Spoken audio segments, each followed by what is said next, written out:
dia. Vou tentar ser breve, porque está próximo do almoço já. É o acidente do elevador da máquina onduladeira de papelão. Aqui está o equipamento. Controle também do problema. Mas é a lona de proteção que nós temos para evitar a entrada do trabalhador embaixo da plataforma. Tá? Esse seria o local, o papelão está chegando aqui por cima. Ela é gêmea, né? São dois elevadores. Então são duas esteiras, né? Uma sobre a outra. E aqui nesse cantinho nós vamos ter um equipamento que nós vamos falar muito na investigação, que é o COPAR. Tá? Um equipamento que controla a umidade do papelão que está chegando. O acidentado, 5 anos na empresa, o cargo operador de embalagem, 6x1, né, o horário dele, e a atividade que ele desenvolvia. Ele trabalhava, na verdade, a máquina onduladeira de papelão, ela é dividida em 3 fases principais. A primeira seria a montagem do papelão, então você tem 3 rolos de papel, e eu vou acabar montando a chapa de papelão. A segunda seria o corte, tá? E a terceira, que é o caso que nós estamos estudando, que é onde você vai empilhar esse papelão, né, é o final do processo, para depois a empilhadeira transportar ele para prosseguir o processo dentro da empresa. E ali, como é uma parte grande, então nós temos 2 postos de trabalho. Um que está lá em cima, como a máquina é grande. Um vai estar aqui embaixo, acompanhando a saída do papelão. E o outro vai estar próximo das esteiras, controlando a chegada do papelão, né, saindo da máquina que faz o corte. Então, o primeiro posto de chegada, ele tem a atividade de regular os carpos e a placa de vácuo. Por que essa atividade? O papelão ele chega em alta velocidade da brincadeira, então reduz a velocidade e já encaixa um sobre o outro, formando uma linha para facilitar o empilhamento. Controle do fluxo das chapas na esteira, né, como o exemplo que o Pará usou, o papelão pode desalinhar, né, e nesse desalinhamento vai dar problema e vai cair chapa do elevador. Retirada de chapa das 2 esteiras para análise, tá? Então a esteira é larga, em alguns momentos ele tem que subir nessa esteira, então tem um comando que a máquina não para, reduz a velocidade da máquina, ele sobe e retira o papelão para depois ele fazer essa outra fase, que é o controle de qualidade, que aí ele pega a folha de papel e faz realmente uma análise destrutiva. Ele olha alinhamento, ele olha como está a colagem, ele olha uma série de detalhes, né, para manter a segurança do processo. Limpeza do local de trabalho e operação via rádio. Essa operação é uma coisa muito comum entre eles. Pelo tamanho, pela dimensão da máquina, pelas posições de trabalho, é necessária a troca de informações. Então, quando o cara que fez a análise do papelão tem problemas, ele já usa o rádio e passa para as demais colegas ali, né, que interagem na máquina, para tentar corrigir e corrigir a falha quando possível. E o posto de trabalho onde aconteceu o acidente, que é a parte lá de baixo. Ele acompanha a saída das filas do elevador, né, acontece em função de problemas do papelão e se enroscar, não sabe o elevador, ele tem que interagir para retirar de lá. Verificação dos pedidos e etiquetagem, né, que nós temos noção que vai sair várias chapas todas do mesmo tamanho. Isso não acontece. Tá? Tem grande variação de medidas de chapa ali saindo, então tem que fazer toda uma etiquetagem para processo. Operação do COPAR, né, que é o equipamento que controla a umidade, limpeza do local de trabalho, incluindo entrada do posto elevador, e operação de rádio, como no outro posto. E aqui começa o dia do acidente. Ele estava no posto de saída, ou seja, lá na parte de baixo. A informação que ele tinha, parada na máquina às 10 horas da manhã, em função de pátio cheio. O que quer dizer pátio cheio? A produção da máquina é muito maior que a fase seguinte do processo. Então o pátio que tem lá, a empilhadeira vai colocando até que chega uma hora que lotou o pátio. Para-se a máquina, né, e até que abaixa o volume. E nesse momento de parada eles aproveitam para fazer limpezas, o que tem que fazer no local de trabalho, não pode ficar parado, né? E nessa parada, como ele ia fazer limpeza, ele aproveitou que para funcionar a trava da plataforma, é necessária a intervenção dos dois operadores nessa fase do processo. Um que vai acionar a alavanca, né? Então ele empurra essa alavanca e saem esses fios que vai apoiar na estrutura da máquina. Só que ela ainda está no alto. Então o segundo operador, que está lá em cima, ele tem que acionar a botoeira até que ela apoie sobre isso daí, aí ele garante a segurança dele. Feito esse processo, como é ser humano, tá? Deu vontade de ir no banheiro, tomar água e tal, ele sabia que só voltaria a funcionar depois do meio-dia, ele sai do local para tomar água e ir ao banheiro. O que ele não sabia é que havia programado uma manutenção preventiva no local. Tá? Então foi o pessoal da elétrica lá, liga o equipamento e libera o elevador.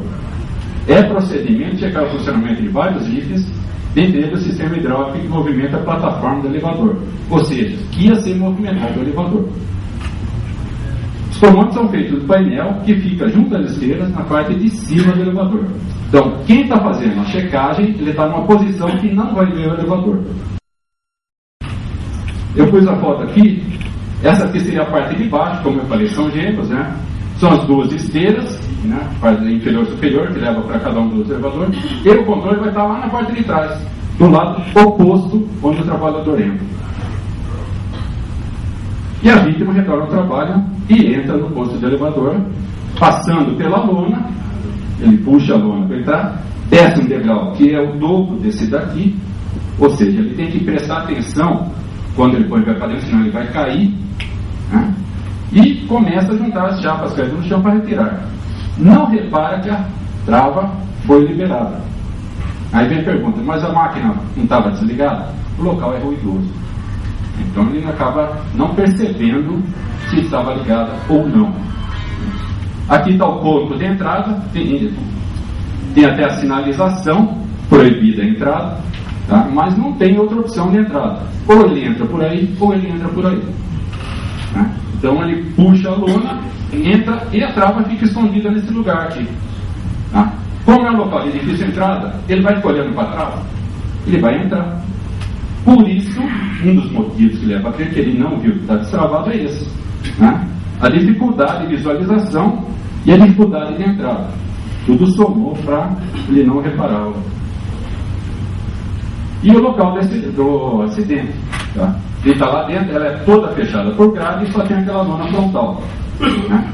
O elevador é acionado e a vítima acaba fraturando clavícula e costela. Ele escutou a máquina entrando em funcionamento, ele lembrou do pessoal da manutenção mecânica que calçava o elevador. Na inocência dele, ele apoiou o ombro para segurar o elevador. Tá? Ele se recorda até estourar, romper a plataforma, pegar a clavícula e estourar. Daí para frente ele desmaiou e não lembra de mais nada. Né? Então, tentou fazer uma segurança, né, que ele tinha, mas infelizmente. E aí começamos a análise das barreiras. A ausência, né, o que é indicado e as observações do que poderia acontecer. Local de acesso adequado com relé de segurança. Indicado, prover sistema de cortina de luz ou tapete de segurança, ou ainda chave de segurança na porta de acesso, que acionaria o relé de segurança, e no caso da porta, funcionaria um sistema mecânico de segurança. Que no final é o que acabou sendo feito. Né? A porta abre para dentro, então você tem uma barreira mecânica, além do sistema eletrônico que, né, uma vez fechado, não abre, tá? E aberto, não funciona o equipamento. Evitaria o funcionamento do sistema, né, quando é entrada do trabalhador na área. Tá? Foi dispensado cortina de luz, mas com a queda de qualquer chapa de papel ia acabar parando a máquina, né? E os tapetes de segurança, eles também não tinham confiança. Isso é uma postura da empresa, não tinha confiança no tapete de segurança. Talvez até uma queda de uma chapa de ponta acabaria acionando, parando o sistema. Né? Então foi optado pela... E outro sistema foi o cartões, tá? E cadeados. Né? Bloqueio de cartão avisa ser instalado por integrantes de cada equipe que interviu no elevador, conforme a legislação. Evitaria o funcionamento do sistema, porque você tem, né, uma informação gritante, visível, não tem como não enxergar. Né? E aí, situações, né? O antes e o depois. Então, difícil visualização, essa era a trava de segurança exclusiva que existia. Tá? Nós conseguimos fazer alteração, pelo menos pintura, né? E voltar, pelo menos chamar atenção, e o cadeado de segurança. Além dos cartões, né? Tem gente aqui na máquina, quem for lá no painel vai saber que existe alguém trabalhando lá dentro. A entrada, que era precária, por aqui, tá? Foi adotada a porta, então foi colocada uma porta realmente com a chave que faz a segurança do processo. Se estiver aberto, não funciona, se estiver fechado, não libera acesso. Tá? Foi-se discutida tentar fechar melhor aqui, mas a dinâmica do equipamento em funcionamento não permite esse tipo de mudança. O compromisso da empresa era trocar essa lona, que ela já está até deformada de tanto o pessoal puxar para entrar. E a redundância que acabou acontecendo, né? Além da trava mecânica que está acionada, a porta também vai ficar como uma trava no local de trabalho. Tá? Confiei no cálculo dos engenheiros da empresa que suportaria, porque eles dizem que além do reforço da estrutura da porta, quando desalinha a plataforma, ela trava sozinha. Tá? Então eles estão dizendo que seria suficiente. E aí nós fizemos uma análise das variabilidades enfrentadas pelos trabalhadores, porque até então é uma análise normal que você faria das barreiras que nós temos no processo. Né? Mas isso não explica a queda das chapas. Aí começamos a discutir com o trabalhador, na empresa, quais os problemas que tem no processo. E isso foi uma briga, porque no primeiro momento nós tentamos discutir com a presença do pessoal da segurança, o trabalhador não fala dos problemas. Tá? Aí nós conseguimos conversar com outros trabalhadores, os mesmos trabalhadores, sozinhos. Tá? E aí começou a falar dos problemas que existem no processo. Né? Que é o grande problema que um deles, né? Dificuldade de visualização das chapas pelo operador do posto de saída, que é o responsável pelo COPAR. O COPAR, como eu falei, ele vai controlar a umidade dessa chapa. O que tem a ver a umidade? A questão do calor dá um empenamento, né? Você tem a envergadura da chapa, né? E o fato dela envergar vai provocar queda, vai dar problemas de processo, então ele tem que intervir. E o COPAR está localizado onde? Lá no final do processo, como eu mostrei. E o local mais privilegiado para ver a condição da chapa é na saída de onde faz o corte. Ali você já tem a resposta. Mas ele, do posto de trabalho onde ele está, ele não tem a visão. Então, ele fica num nível inferior, né, um posto de visão, deve ficar na ponta dos pés e pular para tentar ver a saída da chapa. Né? Aí você fala, eles têm errado. Não tem errado? Tem errado. Só que existe, foi verbalização deles, tá? Alguns operadores que usam de má fé. 2 travadas em máquina é punição. Então ele passa informação incompleta. Ou até não passa informação. Então o cara que está lá embaixo, responsável pelo processo, né, não tem como fazer o controle do processo. E ele fica pulando, né, para tentar ver. Nenhum deles tem uma estatura da minha, todos menores. Então, mais difícil ainda. Né?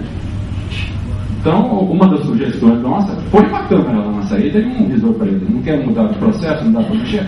Só põe uma câmera lá. Tá? É simples.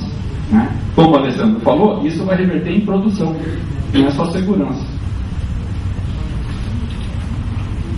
Outro problema, que aí é crônico nas indústrias de papel, é a umidade, né? E a qualidade do papelão que chega. Né? Provoca a variação das ondas na colagem do papel e a envergadura da chapa, provocando várias intervenções de regulagem de pressão do garfo e do COPAR. Se está muito úmido, não enverga. Só que aí o garfo vai marcar o papelão. Então tem um ponto certo de controle. Não é simplesmente controlei, põe pressão a mais lá e tudo bem. Não é. Então você tem que sempre acabar interagindo, ou ora, né, nos garfos, ora no COPAR. É uma luta que fica aí. Com dificuldade de solução, enroscando as chapas na linha, obrigando o operador a uma ação imediata para não parar a produção. Quedas de chapa do elevador, provoca a entrada do operador no posto para limpeza. Tá? Nós fomos investigar o acidente no dia, né, que ocorreu o acidente.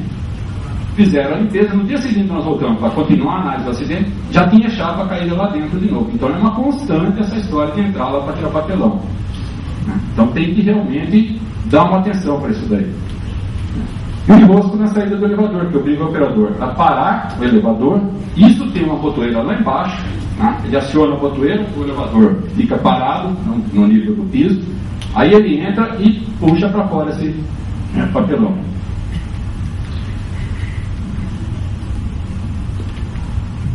Conclusões: ausência de proteção em todo o período do elevador de empilhamento da chave. Tá? Falta ou inexistente sistema de bloqueio de energia de manutenção. Falha no sistema de comunicação de paradas de máquina, pois o operador não tinha ciência de todas as intervenções da máquina que ocorreriam na parada. Essas seriam as conclusões da análise de barreiras. E aí começa, né? É unânime a informação por parte dos trabalhadores de que a umidade e a temperatura afetam a formação das chapas, chegando à envergadura e consequente queda das esteiras e principalmente o elevador. Daí decorre a necessidade de limpeza e entrada do trabalhador no posto do elevador. O elevador é um equipamento de empilhamento de chapas, foi projetado sem previsão de entrada rotineira de pessoas naquela área de risco, pois não existem portas de acesso e sensores que garantam o conforto e a segurança do trabalhador. É a história do prescrito, né? O projeto inicial previa só a entrada em momentos especiais, de manutenção, alguma coisa assim. Mas, como visto, a lona já estava deformada do número de vezes que o trabalhador entra. Então, requer uma atenção quanto a esse ponto de entrada. Né? E informação da empresa que a fabricante do elevador, né, do equipamento, veio buscar informação desse acidente com a proposta de implementar essas medidas de controle nos próximos equipamentos.